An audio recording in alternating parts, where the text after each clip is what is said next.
Welcome back to The Explainer. So if you've ever actually tried to put a toddler to sleep, you know it can honestly feel like a high-stakes hostage negotiation. But what if I told you that the modern bedtime routine is no longer just this messy human chore?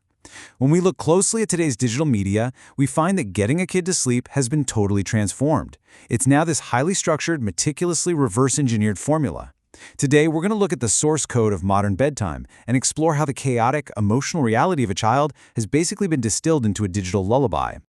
Okay, let's dive into this right away with a pretty striking contrast. On one hand, straight from our YouTube source material, we have a child crying out, "I'm stuck in my crib," right? It's messy, it's urgent, and it is filled with very real human anxiety. But then, on the flip side, look at this AI production script designed to generate a bedtime video. It simply commands, "Scene 4, pajamas and cozy bed." We are instantly looking at this massive gap between the raw emotional chaos of a human toddler and the incredibly cold, clinical precision of AI prompt engineering. Which brings us to part 1, the bedtime algorithm, 120 seconds to sleep. To understand how digital media bridges this gap, we really have to look at how artificial intelligence constructs the ideal bedtime. AI has effectively taken the messy, unpredictable reality of putting a kid to sleep and just forced it into a rigid, perfectly timed 120-second sequence. According to the AI production script, a successful bedtime is broken down into exactly 4 unyielding steps. Step 1 is toy cleanup time. Step 2 is the splish-splash bath. Step 3 is brush your teeth. And finally, step 4 is pajamas and cozy bed. There is zero room for deviation here. The AI scripts this perfectly predictable 2-minute structure that marches the child towards sleep. It's treating bedtime less like a human negotiation and, honestly, a lot more like an assembly line. And here is where it gets genuinely fascinating. 30. That is the exact number of seconds the AI allocates for each of those 4 major life transitions. I mean, think about it. 30 seconds to clean up the blocks. 30 seconds to get in the bath, splash with the duck, and get out. 30 seconds to brush teeth. Anyone who has ever been in a room with a toddler knows this is an absolute fantasy. The algorithm is assigning mathematical symmetry to a process that, in reality, is wildly asymmetrical. All right, moving on to Section 2, Taming Toddler Anxieties, the human element. So let's pivot for a second to our other source, the transcript from a traditional children's YouTube video. This gives us a real look at the messy emotional reality the algorithm is actually trying to tame. Because, let's be real kids don't run on 30-second timers. They run on feelings, fears, and just endless delay tactics. The YouTube transcript reveals this barrage of psychological hurdles.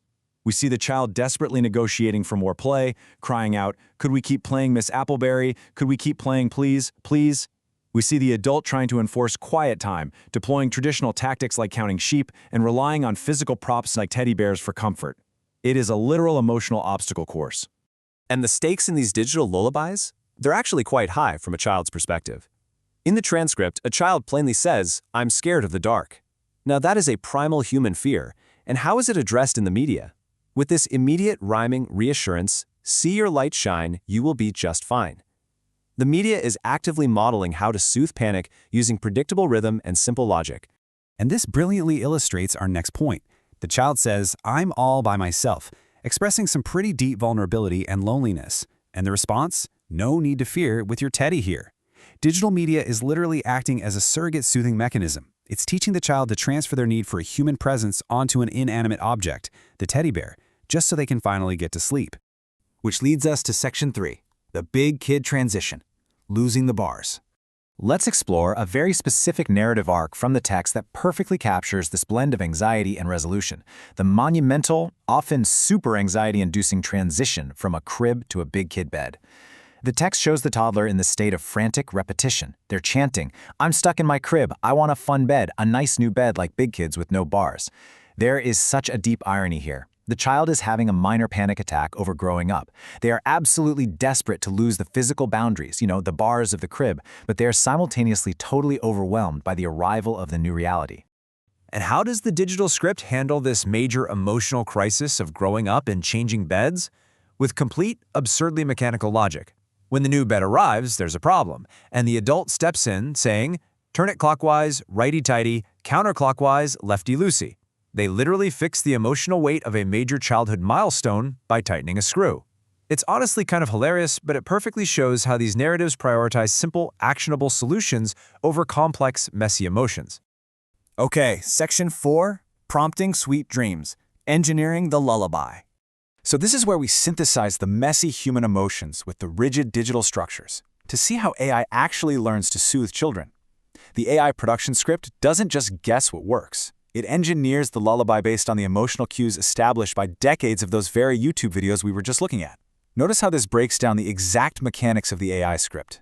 Just look at the deliberate shifts in tone here. During the cleanup scene, the AI is prompted for upbeat acoustic music and cheerful lighting. But exactly 90 seconds later for the pajama scene, the command forcefully shifts.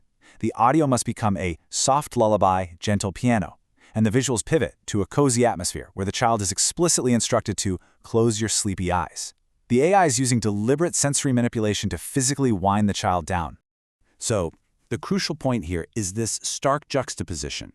On one hand, we have the organic, human delay. Could we keep playing, please, please? On the other hand, we have the unyielding AI timeline. 1:30 to 2 o'clock, turn off the lights. Human parenting is a messy negotiation. AI programming is an unyielding, programmed march toward a mandatory shutdown. Which brings us to the absolute main takeaway of this explainer. What we are witnessing here is not just some new technology generating cute little cartoons. AI isn't just mimicking animation, it is literally reverse engineering human soothing techniques. These algorithms have scraped the data of our fears, our bedtime delays, our need for teddy bears, and they have completely mastered the psychological cues required to tame human anxieties. They know exactly when to slow the piano down and dim the lights. We've seen how the chaos of a toddler's fear of the dark gets codified into a rigid 120-second algorithm. The digital lullaby is perfected, sanitized, and flawlessly timed. But I want to leave you with this provocative thought. As these tools become more prevalent, and if AI can truly perfect the formula for sweet dreams down to the exact second, who is really singing us to sleep? Thank you so much for joining me for this explainer, and I'll catch you next time.